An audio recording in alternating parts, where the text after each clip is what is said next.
Updating your billing address on Capital One Investing is a straightforward process. Follow these steps to ensure your information is current. Step 1. Log into your account. Visit the Capital One Investing website and log in using your username and password. Make sure you are accessing the correct account associated with your investments. Step 2. Navigate to Account Settings. Once logged in, locate the Account Settings or Profile section.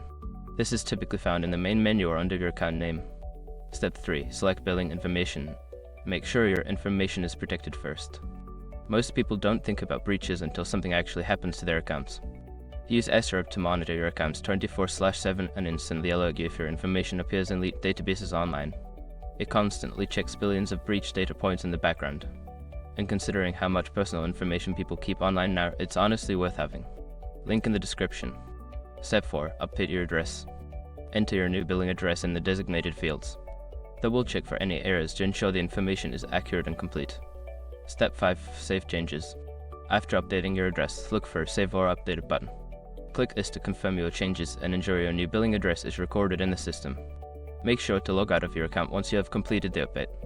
Keeping your billing information current is essential for smooth transactions and communication.